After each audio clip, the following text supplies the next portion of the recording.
नमस्कार विद्यार्थी मित्रांनो, स्कॉलरशिप आणि बरंच काही या आपल्या यूट्यूब चॅनलमध्ये तुम्हा सर्वांचं मनापासून स्वागत.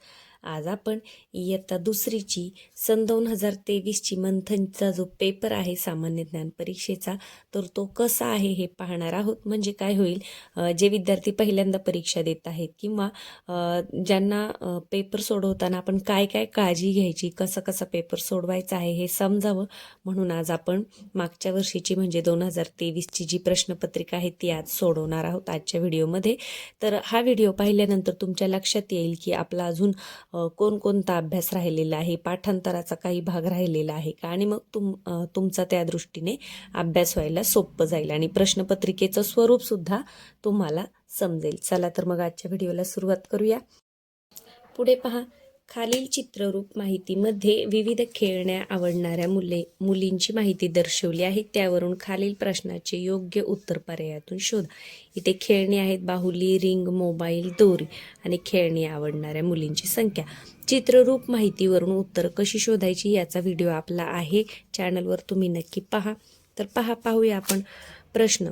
मोबाईल ही खेळणी आवडणाऱ्या मुलींची एकूण संख्या किती? पहा कुठे दिले मोबाईल, इथे. मग किती आहेत? 1 2 3 4 5 6 7 8 9 9 आहे. किंवा मग टप्प्याने मोजत 3 आणि 3 6 आणि 3 9. किती आहे? 8 9. पर्याय क्रमांक 2 हे आहे तुमचं उत्तर. या पद्धतीने टप्प्याने मोजलं तर पटकन मोजता येतं, नाही तर मग एक एकही तुम्ही मोजलं तरीही काही हरकत नाही. पुढे पहा. खालील पर्यायातून चुकीच्या जोडीचा पर्याय शोधा. आपल्याला चुकीची जोडी विचारली. आता 5 चोके 20 आहे का? 5 चोक 20 बरोबर आहे. 7 दुने 24, 7 दुने 24 आहे का? नाही. 7 दुने 14. सापडलं आपल्याला उत्तर. दुसरीकडे पर्याय चेक करत बसायची गरज नाही, त्याच्यामध्ये वेळ जाईल. पर्याय क्रमांक 2 हे आहे आपलं उत्तर. पुढे पहा. 32वा, दुधाचे मापन करण्यासाठी कोणते प्रमाणिक एकक वापराल? आता दूध कशामध्ये मोजतो आपण? लिटरमध्ये. ग्रॅममध्ये मोजतो का? नाही. मीटरमध्ये नाही. किलोमीटरमध्ये पण नाही. लिटरमध्ये. 1 लिटर, 2 लिटर, 1.25 लिटर, 1.5 लिटर. पर्याय क्रमांक 3 हे आहे आपलं उत्तर. पुढे पाहूया. खालीलपैकी कोणत्या पर्यायातील संख्या सम नाहीत? आता आपल्याला इथे पहा, तुम्हाला पर्याय दिसतात खाली, अ ब क दिसते, म्हणजे आपल्याला सगळे पर्याय इथे चेक करावे लागतील. तर पहा, 29. आता पहा कोणत्या पर्यायातील संख्या सम नाहीत. आपण संख्या लिहूया. 29 आणि 13. आता मी इथेच लिहिते, कच्च्या पानावर तुम्हाला काम करायचंय. 29 आणि 13 म्हणजे हे दोन्ही सम नाही, म्हणजे हे एक आलं. यानंतर 40 आणि 76. 40 मध्ये 0 आलाय म्हणजे हे सम आहे. 79 आणि 80 हे पण सम आहे. 79 आणि 80 पहा, हे पण एक सम आणि एक विषम आहे. 3 आणि 25. 3 आणि 25 हे दोन्ही विषम आहे. म्हणजे दोन्ही विषम असणार कोणतं आहे? अ आणि ड. तर कुठे आहे अ आणि ड? पर्याय क्रमांक 3. इथे थोडासा मुलांना विचार करावा लागणार आहे. एक सम आणि एक विषम आहे असं नाही विचारलं, कोणत्या पर्यायातील संख्या सम नाहीत म्हणजे दोन्ही विषम आहेत असा याचा अर्थ आहे. तर पर्याय क्रमांक 3 हे आहे तुमचं उत्तर. यानंतर चेंडूच्या कोपऱ्यांची एकूण संख्या किती? आपल्याला माहिती आहे चेंडू गोल असतो, चेंडूला कोपरा असतो का? नाही. मग 1 नाही, 0. चेंडूच्या कोपऱ्यांची संख्या 0. एक प्रश्न सोडून झाला की अजिबात इकडे तिकडे न पाहता पटकन पुढच्या प्रश्नावर जायचे. मग आपल्याला काय होतं की मग कोणाचं किती झाले, किती राहिले हे बघत बसायचं नाही. आपला प्रश्न झाला की आपण लगेच पुढच्या प्रश्नावर जायचं आहे. आता पहा, जर 4 ही संख्या दशक स्थानी असेल तर 4 या अंकाची दर्शनी किंमत खालीलपैकी कोणती? आता 4 दशक स्थानी आहे म्हणजे त्याची किंमत 40 होते, परंतु आपल्याला विचारले काय? 4 या अंकाची दर्शनी किंमत कोणती? दर्शनी किंमत कोणती असते? जी दिसते ती, जी आहे तीच, म्हणजे 4ची किंमत 4च येईल. मग ह्याच्यातलं उत्तर आहे पर्याय क्रमांक 3. यानंतर खालील आकृतीला टिंबटिंब बाजू व टिंबटिंब कोण असतात? आपल्याला माहिती आहे त्रिकोण. 1 2 3 बाजू, 1 2 3 कोण, 3 3 3 बाजू व 3 कोण असतात, म्हणजे पर्याय क्रमांक 4 हे आहे उत्तर. काही प्रश्न पटापट सुटले ना, भरभर सोडवत पुढे जायचं आहे. 70 वजा टिंबटिंब बरोबर 38. तर चौकटीच्या जागी कोणती संख्या येईल? म्हणजे 70 मधून किती घालवल्यावर 38 उरतील. आता असं जेव्हा येतं तेव्हा 38च्या पुढे आपण 70 मोजत बसणार का? तर नाही. मग आपण काय करायचं? पटकन कच्च्या कामावर 70 वजा 38 करायचं. पहा, पटकन मागच्या पेजवर जा आणि 70 वजा 38 करा, शून्यातून 8 जात नाही, इकडून एक हातचा घ्या, इथे झाले 10, 10तून 8 गेले 2, 6तून 3 गेले 3, किती आले 32. आणि आपलं बरोबर आलंय का कसं चेक करायचं, क्रॉस चेक. 8 आणि 2 10 वरची संख्या आली पाहिजे. 8 आणि 2 10 म्हणजे बरोबर आहे. 3 आणि 3 6 म्हणजे बरोबर आहे 32. मग चौकटीच्या जागी कोणता अंक येईल, 32 कुठे आहे पहा, पर्याय क्रमांक 4 आहे. तर असं जेव्हा येईल ना तेव्हा दिलेल्या उत्तर जे आहे ते मोठ्या संख्येतून हे तुम्ही वजा करायचं आहे, म्हणजे तुम्हाला इथली संख्या मिळून जाते.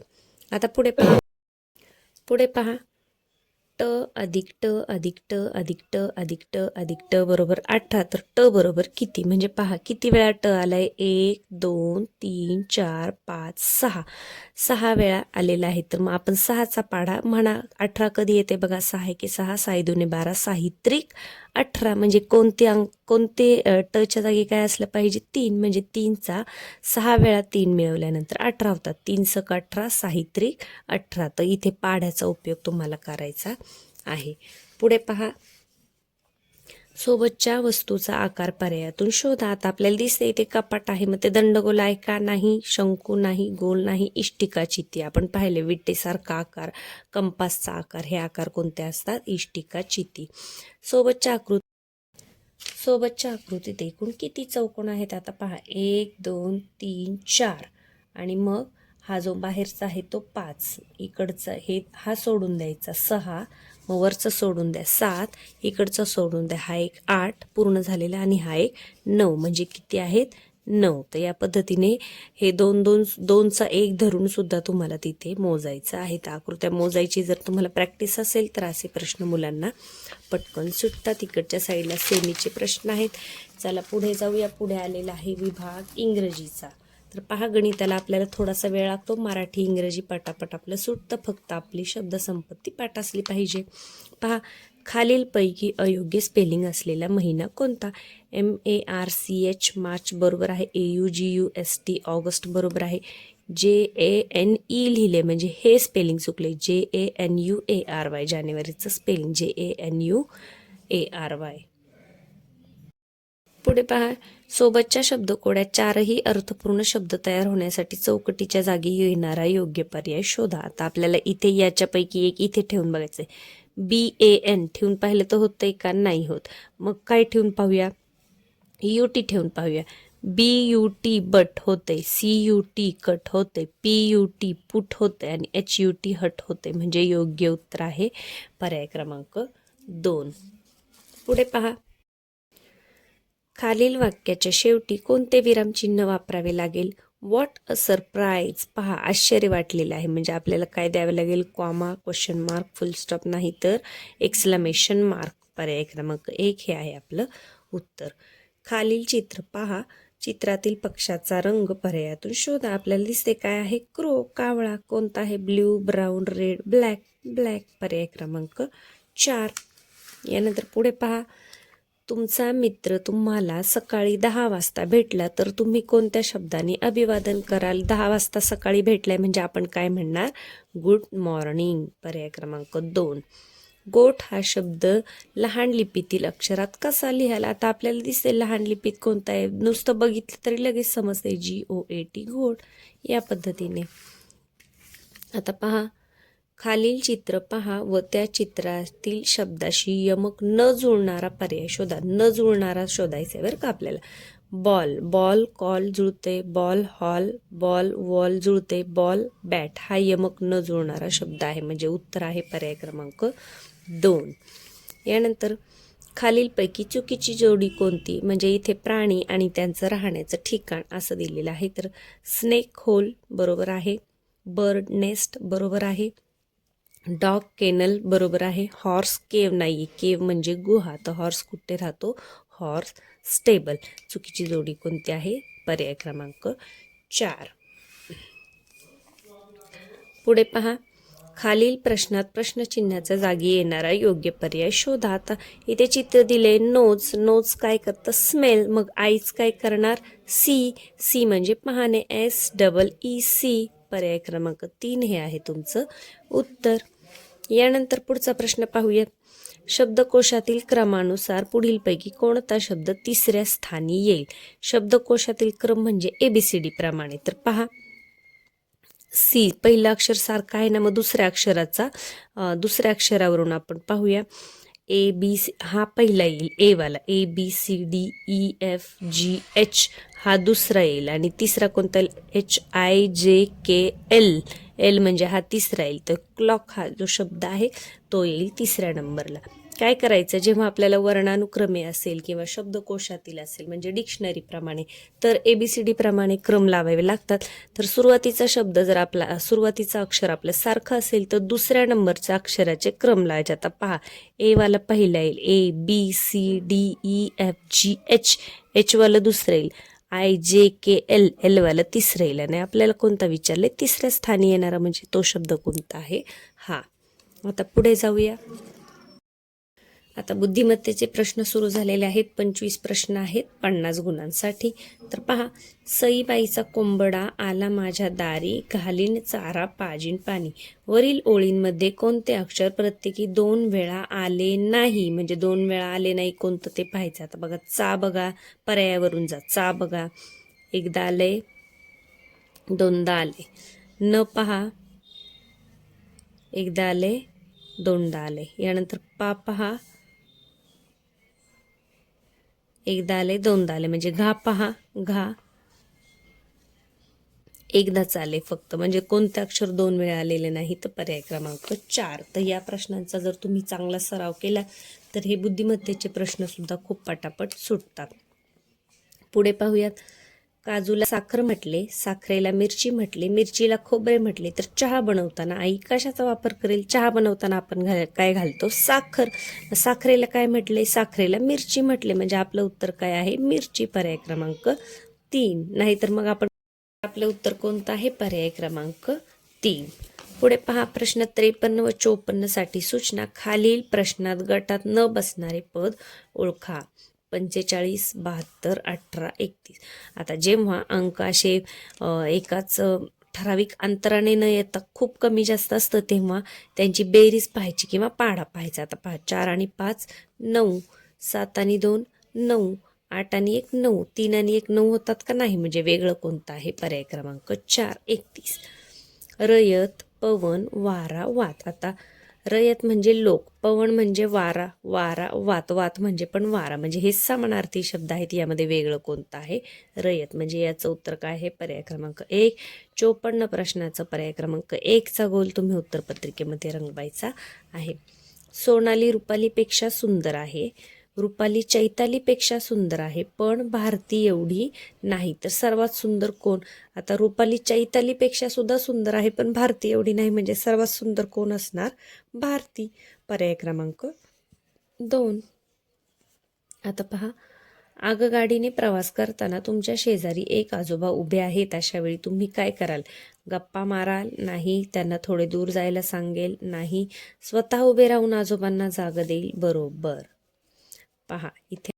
तर मुलांनी समाजामध्ये कशा पद्धतीने वागायचं आहे तर याच्यासाठी सुद्धा असे प्रश्न असतात आणि हे त्यांच्या मनाने उत्तरं लिहायची असतात. तर पहा, हे मुलांना सहज जमून जातं. पुढे पहा, प्रश्न क्रमांक 57 चालू आहे आपला. खालील प्रश्न आकृतीत तंतोतंत दिसणारे आकृती शोधा. आता तंतोतंत दिसणारे आकृती. आता पहा, बाण, खाली चौकोन, वरती पोकळ गोल, खाली भरीव गोल. हेच लक्षात ठेवा. बाण चौकोन, बाण चौकोन, बाण चौकोन. इथे वरती चौकोन आला आहे म्हणजे ह्या 2 आकृत्या आपल्या येतील का? नाही. तर यांचा विचारच करायचा नाही. इकडे पहा, वरती बाण इथे आहे का? नाही. इथे म्हणजे ह्या 2 कट झाल्या. आता आपल्याला या दोन्हींमध्ये बघायचंय. तर बाण चौकोन, यानंतर हा व्ही असा आहे, तर इथे असा आहे आणि इथे असा आहे. सापडली आपल्याला आकृती. असं मेन जर खुणा तुम्ही लक्षात ठेवल्या आणि निरीक्षण केले तर लगेच काही आकृत्या तुमच्या उत्तरातून म्हणजे तुम्ही बाद करू शकता आणि मग उरलेल्या ह्याच्यामध्ये 2 तुलना करू शकता. आता पहा, केशवरावांच्या उजव्या हाताला सूर्य मावळत आहे तर त्यांचे तोंड कोणत्या दिशेला आहे?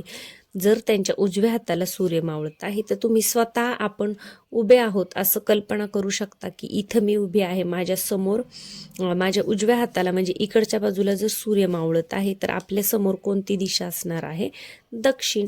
कारण पहा, असं जरी तुम्ही करून पाहिलं, आता नकाशामध्ये दिशा जेव्हा आपण दाखवतो तेव्हा असं दाखवतो, मग ही वरची उत्तर असते, खालची दक्षिण असते, ही पूर्व असते आणि ही पश्चिम असते. आता इकडे तोंड करून जर उभ्या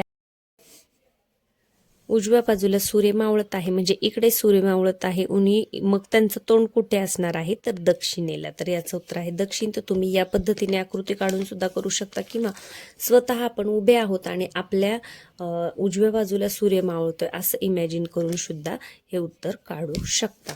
तर पर्याय क्रमांक 1 हे आहे त्याचं उत्तर. पुढे पहा, पुढील प्रश्नातील चुकीचे पद ओळखा. 27, 12, 15, 13, 24. आता इथे अंक न देता मुद्दाम तुम्हाला शब्दामध्ये दिलेला आहे. तर पहा काय संबंध जुळतो बरं, कोणत्या पाढ्यात. आता पहा कोणत्या पाढ्यामध्ये या संख्या आहेत का ते चेक करा. 12, 15, 24 तीनाच्या पाढ्यातल्या वाटतात ते म्हणा बरं. 3 चोक 12, 3 5 15, 3 6 18, 3 7 21, 3 8 24, 3 9 27. म्हणजे तीनाच्या पाढ्यामध्ये काही नाहीये 13. तर याच्यातील चुकीचं पद कोणतं आहे 13, पर्याय क्रमांक 1. पुढे पहा, प्रश्न 60वा सुरू आहे आपला. खालील प्रश्नाकृतीचे पाण्यातील प्रतिबिंब कसे दिसेल ते पर्यायातून शोधा. ही आहे प्रश्नाकृती आणि खाली या पद्धतीने रेषा दिलेल्या आहेत म्हणजे खाली पाणी आहे असं इमॅजिन करा. तर हे जेव्हा पाण्यामध्ये दिसतं तेव्हा वरची बाजू खाली जाते. तर आपल्याला काय पाहिजे, हा त्रिकोण उलट्या बाजूला पाहिजे आणि हा आर सुद्धा उलटा पाहिजे. आता त्रिकोण उलटा इथे दिसतोय का तुम्हाला, नाही दिसत. इथे आणि इथे त्रिकोण सरळ आहे म्हणजे हे 2 पर्याय तुमचे उत्तर येणार नाहीत. असं सुद्धा शिका म्हणजे पटकन आपलं उत्तर सापडतात. त्रिकोण उलटा इथे आहे आणि हा आर सुद्धा ही वरची बाजू खाली जाईल आणि ही खालची बाजू वर. म्हणजे वरची बाजू जर खाली गेली तर आपल्याला आर कसा दिसला पाहिजे, या पद्धतीने दिसला पाहिजे. म्हणजे पर्याय क्रमांक 3 हे आहे तुमचं उत्तर. तर या पद्धतीने लगेच तुम्ही 2 आकृत्या किंवा 3 आकृत्या बाजूला काढून पटकन उत्तर शोधू शकता. पुढे पहा, सोबतच्या आकृतीत एकूण किती त्रिकोण आहेत. जेव्हा त्रिकोणाच्या मध्ये रेषा असते तेव्हा 3 त्रिकोण असतात, 1 2 आणि हा एक मोठा 3. त्याच्यानंतर पहा हा एक आहे तो 4 आणि त्याच पद्धतीने इकडचा आहे तो 5. म्हणजे पर्याय क्रमांक 2 हे आहे तुमचं उत्तर. सन 2022चा बालदिन सोमवारी आल्यास त्याच वर्षीचा नाताळ हा सण कोणत्या वारी येईल. आता हे प्रश्न दिनदर्शिकेवरचे थोडेसे मुलांना समजायला कठीण जाऊ शकतात. तर पहा कसं करायचं आहे.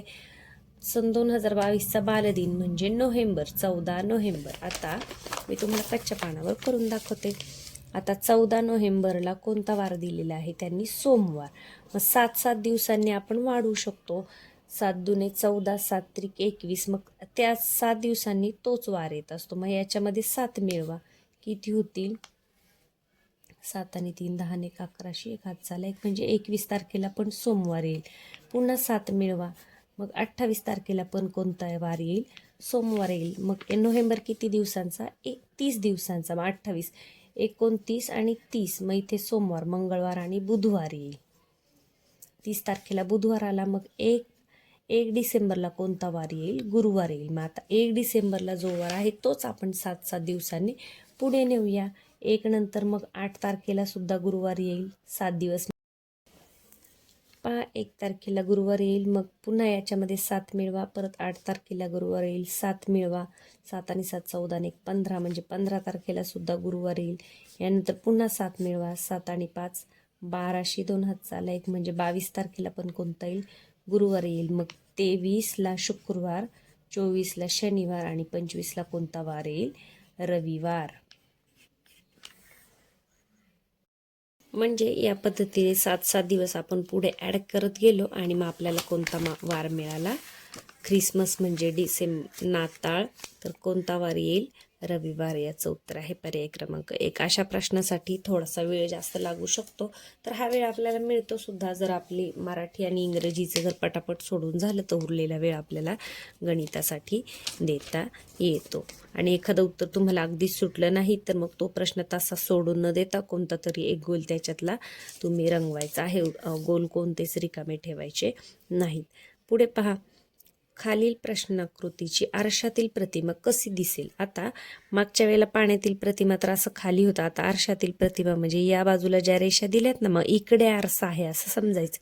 आता आपल्याला माहिती पाण्यात पाहतो तेव्हा असं उलटं दिसतं आरशात पाहतो तेव्हा हे इकडं होणार, म्हणजे हे गोल इकडे जाणार आणि हे सुरुवाती म्हणजे हे इथेच राहणार आणि हे दोन गोल आपल्याला तिकडे पाहिजे. तर कुठे दिसतात दोन गोल तिकडे? पहा, फक्त या आणि या आकृतीमध्ये दिसतात, म्हणजे ही आणि ही आकृती येईल का? मुळीच नाही. आता पहा, हे जे 3 टिंब आहेत त्याच्यातले वरचे 2 पोकळ आणि मधला भरीव, मग असं कुठं दिसते? पहा, मधला हे 2 भरीव आहेत का? नाही. हा पोकळ आहे का? नाही. तर हेच आपल्याला वरती पाहिजे, म्हणजे हे येणार आपलं उत्तर, पर्याय क्रमांक 3. तर या पद्धतीने आकृत्या शोधणं हे खूप सोपं असतं. फक्त मेन 2 आकृत्या तुम्ही बाजूला करून घ्यायच्यात. हे इकडं पाहिजेत, मग ते इथं आहे, इथं आहे, या 2 मध्ये नाही आहे, मग ते 2 कट करून टाका.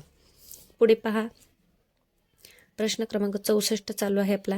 रामेश्वर व त्याचा भाऊ सोमेश्वर यांच्या वयात 5 वर्ष इतका फरक आहे, तर आणखी 3 वर्षांनी त्यांच्या वयात किती फरक असेल?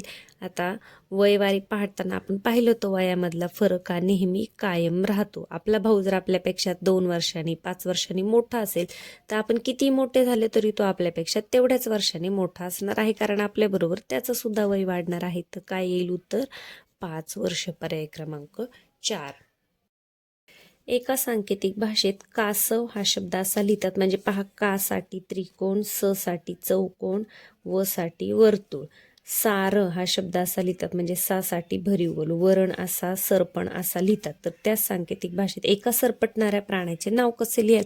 आता सरपटणारं प्राणी म्हटलं की आपल्याला लगेच आठवतं साप. आता पाल वगैरे तर नाही, ते ल कुठं दिलेलंच नाही, त्याच्यामुळे साप आलं. मग सा साठी काय येईल बरं? सा साठी बघा भरीव चौकोन, आणि प साठी काय आहे?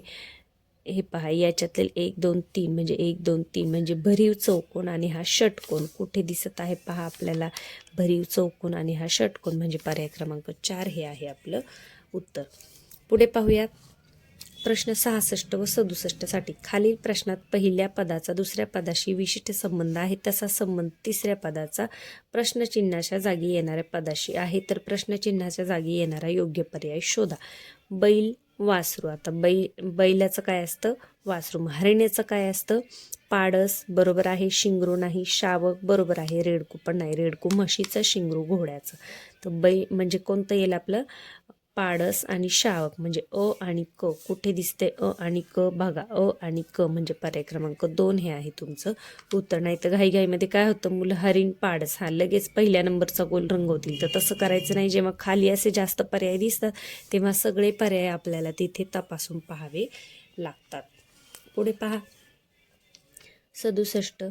आता इथे दिलेलं आहे रिकामी चौकट, मग 4 भाग आणि 1 भाग रंगवलेला, मग गोल, मग गोलचे 4 भाग आणि 1 भाग रंगवलेला आहे. इथे दिसतोय पहा, गोलाचे 4 भाग आणि 1 भाग रंगवलेला, म्हणजे आपलं उत्तर आहे हे. पुढची आकृती ही असेल. पुढे पाहूया, सोबतच्या वेनाकृतीचे निरीक्षण करावं. दिलेल्या प्रश्नाचे उत्तर योग्य पर्यायातून शोधा. तीनही आकृत्यात सामायिक असलेला अंक कोणता? सामायिक म्हणजे सारखाच असा अंक की जो या तिन्ही आकृत्यांमध्ये आलेला आहे, गोल, त्रिकोण आणि आयत. तर पहा, आता 8 जर घेतलं तो गोलात आलेला नाही, 7 जर घेतलं तर ते त्रिकोणात आलेलं नाही, मग सगळ्यामध्ये आलेला हा अंक आहे पहा 5. 5 काय आहे? गोलात सुद्धा आहे, त्रिकोणात सुद्धा आहे आणि आयतामध्ये सुद्धा आहे. तर पर्याय क्रमांक 4 हे आहे आपलं उत्तर. आता पुढे पहा, एका वसाहतीमधील 100 मीटरच्या लांबीच्या रस्त्यावर प्रत्येकी 10 मीटर अंतरावर याप्रमाणे विजेचे खांब उभे करायचे आहेत, तर एकूण किती खांब लावावे लागतील? आता असा जेव्हा प्रश्न येतो तेव्हा पहा, 10 मीटरच्या अंतरावर 1 लावायचे. मग आपल्याला पाढे माहिती आहे, 10 10 100. 100ला 10ने भागा, उत्तर काय येतं आपलं? 10 येतं. 10 10 100. पण 10 खांब जरी आपण रोवले तरी सुरुवातीचा जो 1 खांब आहे तो सुद्धा आपल्याला एक्स्ट्रा रोवायला लागणार आहे. मग सुरुवातीचा 1 खांब लावून नंतर आपण तिथून पुढे खांब 10 लावणार आहोत, म्हणजे 10 मध्ये हा 1 खांब आपल्याला मिळवावा लागेल. त्यामुळे अशा प्रश्नाचं उत्तर काय येत असतं? 1 ने वाढून येत असतं, म्हणजे 11 हे आहे तुमचं उत्तर. यानंतर एका सांकेतिक भाषेत 24 12 32 16 46 बरोबर 23 असं लिहितात, तर त्याच भाषेत 38 कसं लिहिलं? आता काय संबंध आहे शोधा बरं. 12 आणि 24चा 12 दुने 24. 16 दुने 32, 23 दुने 46. मग आता 38. आता 38चा पाढा तर आपल्याला येत नाही, पण 8चा आपल्याला माहिती आहे. 8ची दुप्पट आहे 16. म्हणजे एकक स्थानी 6 असलेला अंक कोणता आहे पहा. इथे नाही, इथे नाही, इथे नाही, इथे. म्हणजे उत्तर कोणतं असणार आहे आपल्याला हे. अगदी तुम्ही 38 गुणिले 2 करत बसण्यापेक्षा जरी डायरेक्ट असं एकक स्थानचा अंक जरी ओळखला तरी तुमचं उत्तर तुम्हाला अगदी थोड्याच वेळामध्ये मिळून जातं. 8 दुने 16 म्हणजे एकक स्थानी असणार आहे 6. मग तो कोणता अंक आहे हा. पुढे पहा, इंग्रजी अक्षरमाला. वरील इंग्रजी अक्षरमालिकेतील मधोमध येणाऱ्या अक्षराच्या उजवीकडील 7वे अक्षर कोणते. आता मधोमध येणारं अक्षर कसं शोधायचं पहा. हे 5-5चे गट दिलेले. हा गट सोडून द्या, हा आणि हा सोडून द्या, हे 2 सोडून द्या. मधोमध येणारं अक्षर आहे एम. मग त्याच्या उजवीकडील 7वे. आता उजवीकडील म्हणजे आपला जो उजवा हात आहे तीच असते उजवी बाजू, आणि आपला जो डावा हात आहे तीच असते डावी बाजू. तर 7वे पाहायचे ना. 1 2 3 4 5 6 7. पेन्सिल ठेवून बरोबर मोजा. कोणता आहे अक्षर. टी. म्हणजे पर्याय क्रमांक 2. आता पहा, प्रश्न 72 व 73 साठी सूचना. खालील प्रश्नात गटाशी जुळणारे पद शोधा. मूग, चवळी, वाटाणा. आता मूग काय आहे, द्विदल धान्य आहे, तृणधान्य. चवळी सुद्धा डाळी होतात पहा याच्या. वाटाण्याची सुद्धा. तांदूळाची डाळ होते का, नाही. मक्याची नाही, एकदल आहे. गहू सुद्धा एकदल आहे. मटकीची डाळ होऊ शकते. म्हणजे पर्याय क्रमांक 3 हे आहे आपलं उत्तर. तर या पद्धतीने ओळखायचं आहे मुलांनी. आता ह्याच्यासाठी बघा, असा बाण आहे, मग तो असा झालाय म्हणजे घड्याळाच्या काट्याच्या विरुद्ध दिशेने चाललेला आहे. तर मग पुढचं कोणतं येईल, हे खाली येईल. आणि आता पहा, घड्याळाच्या काट्याच्या विरुद्ध दिशेने आपल्याला हे बाण फिरताना दिसतात. हा बाण वरती गेलाय आणि हा बाण खाली आलाय. तर मग पुढचं कोणतं येईल, याच्यानंतर हा बाण इकडे आणि हा बाण आपल्याला खाली पाहिजे. म्हणजे पर्याय क्रमांक 3 हे असेल आपलं उत्तर. यानंतर पुढे पहा, पुढील संख्या मालिकेत प्रश्नचिन्हाच्या जागी कोणती संख्या येईल. आता 16, 25, 34, 43. पुन्हा इथे फरक पहा बरं, कारण 5 आणि 1 6 आणि 1 7, 5 आणि 2 7, 4 आणि 3 7, 4 आणि 3 7. मग इथे 6 आणि 1 7. मग पहा कोणतं येईल. 5 आणि 1 6 होतंय, 5 आणि 3 8, 5 आणि 4 9 होते, 5 आणि 2 7 होते. म्हणजे आपल्याला कोणती संख्या मिळालेली आहे. पर्याय क्रमांक 4 52. कधी कधी काय होतं, अंतर पाहण्याच्या अगोदर आपण संख्यांमधील अंकांची बेरीज करून पाहायची. 6 आणि 1 7, 5 आणि 2 7, 4 आणि 3 7. लगेच लक्षात येते. मग 5 आणि 2 7. मग पर्याय क्रमांक 4 हे आहे आपलं उत्तर. आता शेवटचा प्रश्न आहे आपल्या प्रश्नपत्रिकेतला. खालील आकृत्यांमध्ये विशिष्ट प्रकारचा क्रम आहे, तो क्रम ओळखून प्रश्नचिन्हाच्या जागी क्रमाने येणारी आकृती. आता पहा, एक रेष, मग एक रेषेच्या 2 रेषा, मग 1 2 3 रेषा. मग पुढचं काय येईल, चौकट पूर्ण. म्हणजे उत्तर काय असेल आपलं पर्याय क्रमांक 2. या पद्धतीने पहा, 75 प्रश्न आपले सोडून झालेले आहेत. आपण समजूनही घेतले आहेत. प्रश्नपत्रिका पाहिल्यावर तुम्हाला कळालं असेल की इथे प्रत्येक प्रकारचा प्रश्न आलेला आहे. मराठीमध्ये अगदी उतार्यावरचा, यानंतर शब्दसंपत्तीवर आधारित.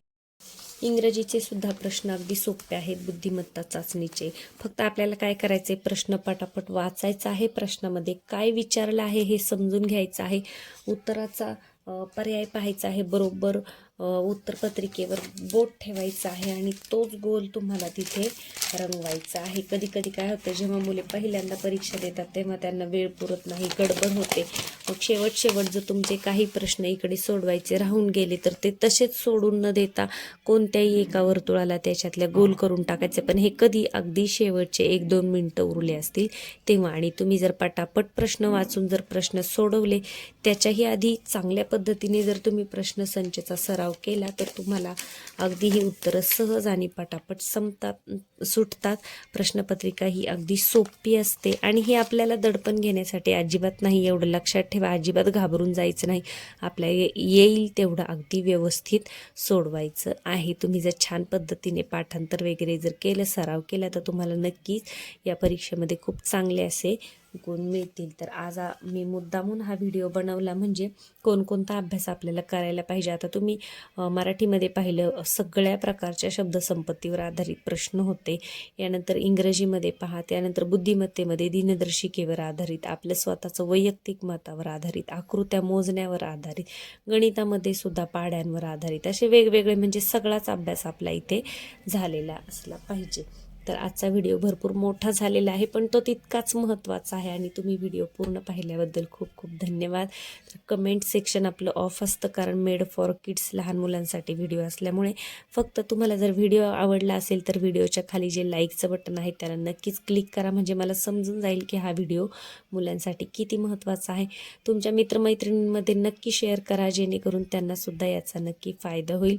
आपण याच्या पुढेही प्रश्नसंचामधील जे प्रश्नपत्रिका आहेत सराव त्या सोडवणार आहोत. प्रत्यक्ष पेपर कसा असतो, प्रश्नांची काठिण्य पातळी काय असते, याच्यासाठी मी ही प्रश्नपत्रिका तुम्हाला आज सोडून दाखवलेली आहे. चला तर मग पुन्हा भेटूया पुढच्या व्हिडिओमध्ये. व्हिडिओ शेअर करायला आणि व्हिडिओला लाईक करायला अजिबात विसरू नका.